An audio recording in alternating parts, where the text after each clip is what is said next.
would like, if I may, to take you on a strange journey. Hello, everyone, and welcome to another edition of Real Estate Realities with the Rebel Broker. My name's Robert Whitelaw, and I am the Rebel Broker, licensed real estate broker in the state of California, member of the National Association of Realtors.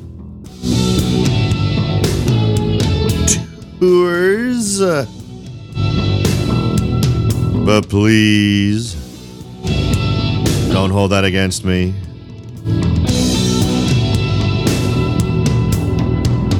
I'm having to check myself today, folks. Is it possible that I can return to Plan A in my original real estate plan? We can chat a little bit about that before we get going. You can all try to warn me away from the edge if you feel like it's a bad call. I think it's actually a pretty good call. I think it could be pretty darn awesome. The best way to reach out, if you are so inclined, is at the website, therebelbroker.com. Simply head on over, click the big red button at the top of the page. If you'd like to participate in the survey to support the show, that's where you want to go. But you want to do that today, particularly because at 5 p.m. Friday, 5 p.m. today, I will be cutting off the registration for the drawing for the $50 Amazon gift card. So get yourself over there. Use the correct email address. Remember, you need to be able to use an email address that you will get messages on. Don't use one that you only check once a month, because if you win, that's how I'm going to tell you. And if I don't hear, I'm going to check to make sure that there's a human on the other end of the email address. If nobody replies within 48 hours, so if no one replies by 5 p.m. Sunday, I go to another person. I just want to make that really super clear. So please do. You'll be also asked a handful of demographic style questions. This is all designed to put my podcast into a position to be far more successful, and I appreciate you helping me achieve that goal. And of course, if you'd like to reach out to me while you're at the site, you can click on the word contacts in the menu bar while you're there. Send along any ideas, suggestions, observations, or questions that you might have, and I'll be happy to reply. Okay. You can also join the Rebel Underground. There's buttons there to do it, but if you'd like to do it using your magic hand box that takes phone calls and accesses the World Wide Web, you can simply text the word Rebel Broker to the number 44222. That's text the word Rebel Broker to the number 44222. That's 2 4s and 3 2s, and then you're in. Follow the prompts. You'll get a verification so you know who you're talking to. And then you'll be in, and you'll get access to the inside scoop that only the Rebel Underground gets access to. Okay, so what am I talking about? What is the shiny thing? What is the tall grass? Well, for those of you who've been listening for a while, you know that I can often be swayed by the shiny things that are off to one side. And for those of you who've been listening for a while, know that my original plan to begin my conquering of the real estate world was to acquire a lot and build a house on it. And from there, and the reason is there's really a variety of very good reasons to do it. And for me, it was about getting the maximum bang for the buck. I think this is a great thing to do if you're willing to live through the process. You can usually pay 20% below, so anywhere from 10 to 20% below what it would cost you to buy a similar home in the same marketplace when you get it built yourself. You got to do it smartly. Now, I'm doing it using factory-built housing. I'm actually using the folks over at a company called Cutting Edge Homes. It's at cuttingedgehomes.net if you want to check them out. They have a variety of different plans. It's a great way to save some money. And these are homes that are not mobile homes. These are homes that once they're done, they are treated like single-family residential homes. They basically are. The difference is instead of doing all of the lumber collection and hammering and nailing on the site with a bunch of different contractors, they simply do all of it in a factory and then move it all out to where they're going to have the house be located. And I've been in these. I was always a little bit dubious about them, but I have now, without realizing it, been in some of them, and they're amazing. And you can't tell the difference between a stick-built home on site and one of these homes. And the fit and finish on them is fantastic. So anyway, that was kind of the master plan. Now, what stopped me? What made me deviate to plan B? Because remember, the other larger plan was buy a home with at least get a property that has at least an acre, build a house for me on it, build a second home on it. And because in the area I'm in, I can build another home. In this case, a 900 square foot in-law quarters. And then I could rent that. And the rent for that would be pretty substantial in the area that I'm talking about. And then eventually I move out of that and I can rent the in-law quarters for a continuing amount of money. And I can rent the 3 or 4 bedroom home that I've built for myself for a heck of a lot more money. So it would be positive cash. Even if I decided to vacate the home immediately and never live in it, it would be way positive cash flow right from the beginning. Or I could turn around and sell it. And given the fact that it is located next to a property that is currently listed for $1.3 million, I could do fairly well. Okay, so that's the specifics of this specific lot. And that brings me to my decision.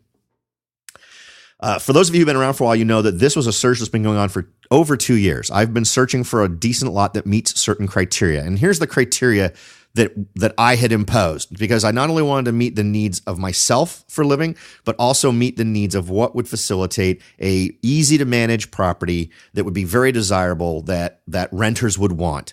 So I wanted something that was city water, city sewer, city power. I don't have to worry about any hinky other things. I don't have to worry about septic tanks. I don't have to worry about any odd situations. It's as easy as pie in terms of being connected to primary services. I also wanted it to be able to access high-speed internet. And I then also wanted it to be not more than 5 minutes from downtown and the freeway.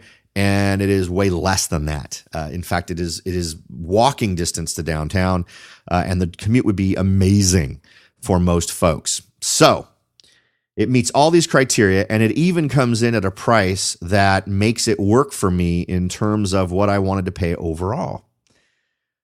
So now I have to sort of reconnect with the loan folks that I was talking to about getting a construction loan. And remember, we were talking about, for those of you who've been listening for a super long time, when I was shopping around, I was looking for a loan that was a one-time loan. You go, you get approved for it, and your approval at the beginning covers the entire process. So the process of acquiring the lot, building the home, and closing it all up and being finished, and then having it turned into a regularly conventional amortized mortgage happens at the end, and you've got yourself a 30-year mortgage at the end. And that was the product that they were tossing around last time. I'm now sort of reconnecting with these folks, finding out if these things are still available. I went and visited the lot today. I've downloaded a whole bunch of great data about the lot. Now, lucky for me, I'm a real estate guy, so I have access to the MLS, which also gives me access to all kinds of online resources that you don't usually have access to. So I've been able to get an awful lot of data. And I am most likely going to be putting together an offer to submit this weekend. So I'm pretty excited. If my loan guy comes through and he can get me that pre-approval letter, I will be all set. His basic rule for me was, as long as the price at the end is not more than $636,000, or at least I'm not financing more than $636,000. I'm not sure where that number came from. That I'm more than qualified for that, and if we need to do more, we probably can, but we'd need to get into a more involved application process. So all of those numbers work. So I feel pretty good about it. And we're going to move forward. So it may end up completely changing. This idea of me selling and then renting and all these other types of things, and then doing other things with the proceeds from this might shift. However, I do think that we will still see enough of a margin on this where, in addition to being able to make this move, I'd also be able to then move on and do some investing in some of the markets that we've talked about. And that also brings us to some interesting news, which we're going to talk about in the second half of the show, as it relates to places like Austin, which interestingly was not in the top 10 of our Wallet Hub list the other day. I had a couple of people reach out and ask what happened to Austin. We're going to go ahead and cover that as well today. But for now, what do you guys think? I'd love to hear from you. I'd love to get your feedback. Now, the decisions kind of get made, so I'm not throwing this out for a democratic election on what I should or shouldn't do. It meets all the criteria I originally had for my plan A. The only thing that slightly makes it a more annoying process is it is a sloped lot, but not so crazily sloped that it doesn't have places where we could easily create a very good size pad for construction. As I said, it's an acre lot. It looks like if it is what I think it is in terms of its borders, and we'd figure that stuff out.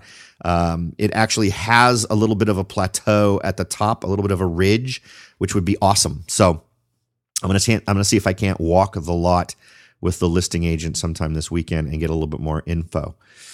But I'd love to hear your feedback. Maybe this is this a good example of being willing to be agile in your business and be able to change direction. It would mean I'd want to really get sold faster than I even had originally planned. I'd want to get going as soon as I possibly could. But I feel like it's all kind of coming together well, and this feels like a good option. But I'd love to see what you guys think. In addition, let me cover some interesting stuff that I came across. I actually went to City Hall to have a chat with a planner about the lot, and I had a few questions. And it's interesting because the street that it's on is considered a rural street, and it's a rural street that crosses a not rural street.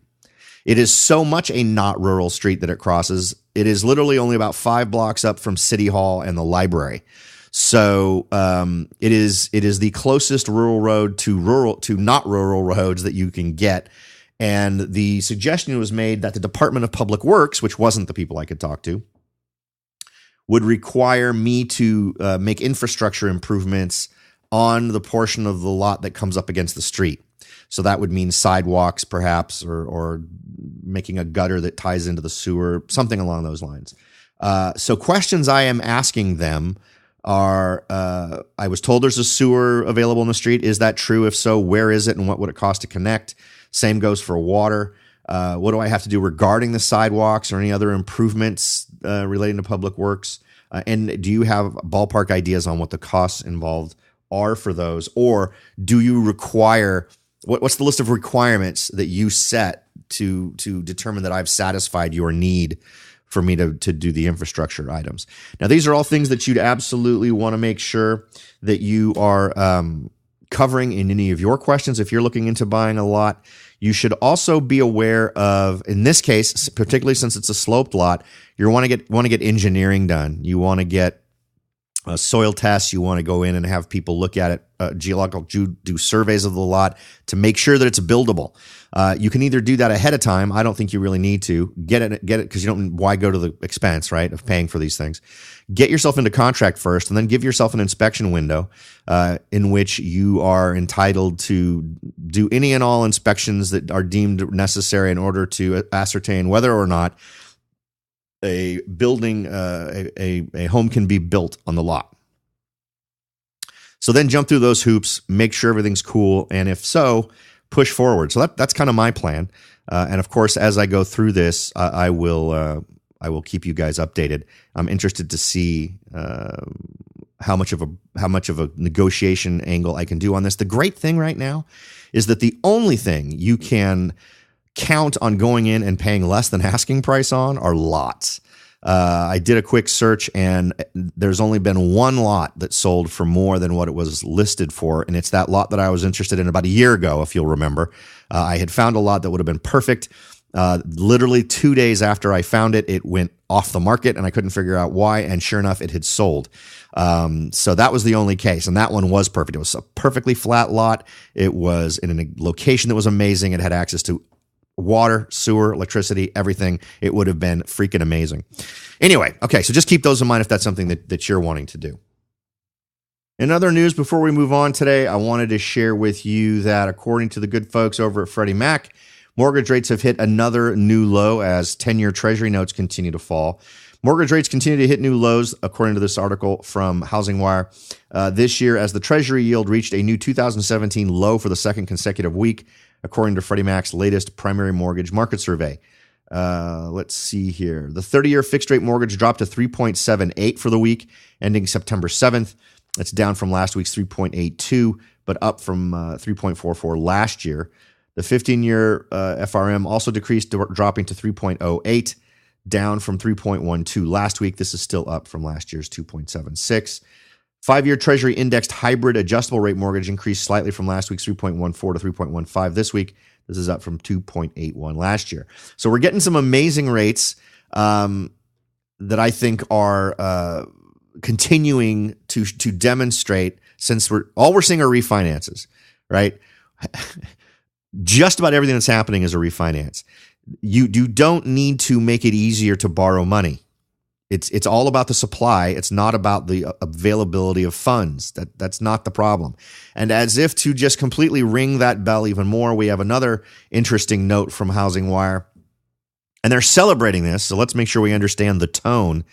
You might remember that we talked about the 1% down loan and how Freddie and Fannie were both going to be putting the kibosh on that and demanding that lenders cannot pony up the 2% to make it a total of 3% down, that the money has to come from the buyers.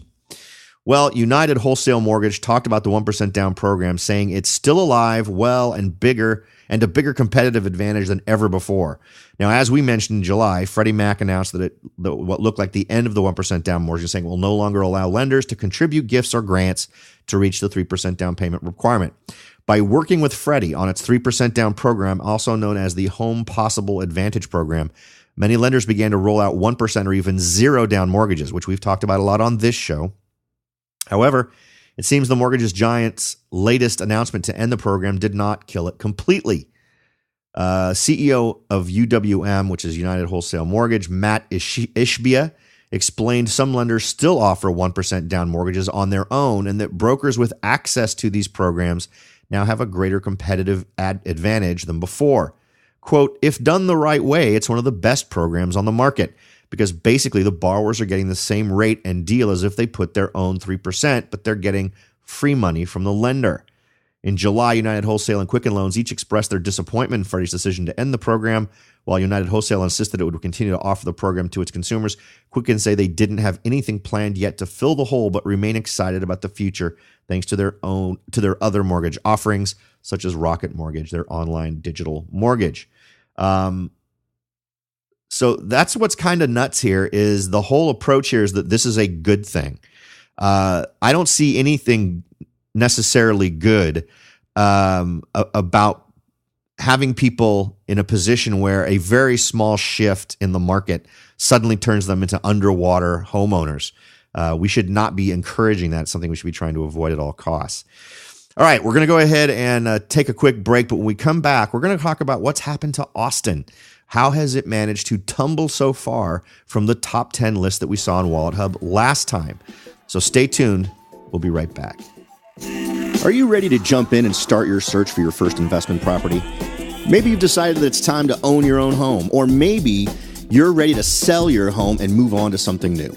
No matter what your goal is, the Rebel Broker can help. That's right, aside from hosting this show, I am also the owner-broker of Whitelaw & Sons Real Estate Services right here in Silicon Valley. With over 25 years experience serving Silicon Valley, Morgan Hill, San Martin, and Gilroy, I or one of my great agents can help you achieve your goals in real estate.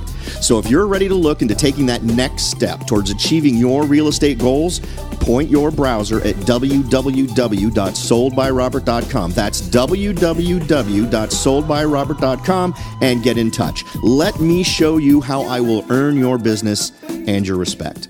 Again, that's www.soldbyrobert.com, or you can call me at 408-852-0525. California Bureau of Real Estate ID 00984-909. Welcome back, everyone. You'll recall the other day we were talking about the Wallet Hub discussion of the 300 cities across 21 key metrics, and to discover where they ranked in terms of their real estate market and also in terms of their affordability. And we also talked about how you could use that list in a few different ways to focus in on amazing investment opportunities. In fact, I had one listener who I'm going to reach out to. If you're listening, I got your email. I will reach out, I promise. Who wants to talk about New Jersey? So I'll be anxious to hear about that and see what he has to say. But in any event, I wanted to touch on Austin because Austin has dominated so many different lists in terms of this is a place you've got to be investing. Now, in our world, in the world of the real estate realities and the Rebel Broker, we haven't really been suggesting Austin per se. We've been talking more about Round Rock for the last couple of days. It just kind of felt like Austin was getting a little bit more ballooned up, maybe than made sense for a really good investment. Although I'm sure some good investing can happen in Austin. I thought Round Rock just sounded more sexy. Maybe this is kind of a reflection of that. But they this article from Culture Map, where they're talking specifically about Austin, kind of lays the groundwork here and explains the fall. It doesn't explain it so much as really just explores it. Quote, the capital city takes a dramatic dive from the number 5 spot in 2016. And of course, we covered that when that report came out last year, to number 68 this year. And I don't mean in one of the two categories. I mean overall. It ranks number 93 for its real estate market and number 39 for affordability and economic development. There's other cities that were on the list. San Antonio is number 215. Dallas is at number 57. Houston comes in at number 206. If you want to separate the cities by size, North Texas still comes out on top. McKinney takes the crown as best mid-sized city, and Frisco, Allen, and Richardson hold down the top 3 for small cities, fewer than 150,000 people each. But remember, we talked about those. Those are all right next to each other. So it's more of a regional thing than it is a city thing. Last year, Austin was number 1 on the big cities list, more than 300,000 people. This year, we rank 15th. You might want to avoid sinking your real estate dollars into the Northeast, as Connecticut's Hartford, Bridgeport, and New Jersey. They kind of just run down the rest. But what's interesting about this is, where do you put this decline in terms of trying to explain it? What is it that pushed Austin down? Now, when I go and I look at Austin numbers, and I talk to people about Austin, I still see folks pretty happy with that marketplace. I don't see a lot of folks lamenting the fact that they've purchased in Austin. And if the numbers still work, if you can do the math and it works, remember, no matter the name of the city that we're talking about, if you do the math and you've been good in how you've assembled your numbers, it's a good deal. If the numbers say it's a good deal, then it's a good deal. That's the great thing about investing. If you can get yourself out of the emotional headspace relating to it and let the numbers speak for themselves, you're going to do better every time. If you're something in the back of your head's got you worried about something, maybe find out more about that. But if the numbers all pan out, it should be good. And I think that what we see here, this decline, is not something that we take as, well, it's just not as good of a market. I think we take it as the prices have just gotten to the point where it makes it more difficult. Now, it still ranks relatively well in terms of affordability and economic development. It ranks in the top 40. It's 39th. It dropped much further in terms of its real estate market. And I think that may just have something to do with being a little bit at a peak. There is one thing about Austin, though, that I like, and that is accessibility is a thing with Austin. We've talked before about the mushroom factor. I think we even talked about it when we were talking about the Wallet Hub article. And Austin is a perfect example of that. And it's one that's unlimited, because you can get, aside from Lake Travis to the west, unless you want to live on a houseboat and be moored right there as it comes up to Austin, you can go in any direction and find yourself a bedroom community for folks who want to do business in Austin or who need to commute into the city for their daily life. So it's not something you should take as an indication that you should avoid that area. I think you should take that as an indication, because of how highly it placed last year and what we continue to know about Austin, that it really just makes more sense for you to look at that as like a San Francisco. Now, I'm not suggesting anybody buy in San Francisco. I don't think that's a good investment. I think that's an extremely poor call. And all the numbers that are floated around out there tend to support that idea. But I do support the idea of then looking at areas outside of San Francisco. Where are the bedroom communities for San Francisco that are reasonable, where the numbers do work? Let that be what this decline in ranking teaches you about Austin. Not that, oh no, get out of Austin, but Austin has sort of hit this high point, and maybe it should kick off some analysis for you. If you're someone who owns property in Austin, do an analysis like we talk about here, where I suggest folks take a closer look at their properties if not every year, at least every quarter, maybe every half year, whatever schedule you want to get yourself on, and just determine whether or not it's time to think about your exit strategy. Not because you're worried things are going to go down, but perhaps you're thinking this is going to be your opportunity to pull the largest amount of money out of the property and move on to other investments and other areas where you can leverage greater returns. If you're already enjoying amazing returns with your property in Austin, then don't. Unless you think, because of what's going on in the local market, that you're going to see a giant decline, right? All right, folks. So the last two tidbits I wanted to leave you with today is that according to the good folks at CoreLogic, home prices jumped 6.7% annually in July, meaning that from the same time last year, prices are up 6.7%. Of course, there will be a link to this article in the show notes for today's show. So feel free to take a look at that if you want to get a little bit more information. In addition to that, what was the other one that was kind of interesting? The refinance applications. We kind of already delved into this. Refinance applications are making up half of all mortgage applications. That's a gigantic increase. Now, increases overall did increase, but the refinances are taking up a huge portion of those. And that seems to be where the vast majority of the action is. Again, and it's not because nobody wants to buy. It's because you can't. There just aren't enough properties, and there are not enough reasonably priced properties to make it a viable option for a whole bunch of folks. All right.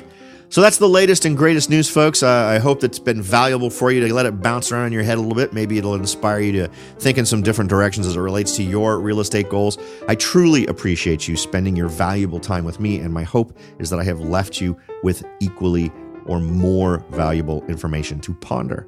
Thanks again for listening. I'll talk to y'all next time.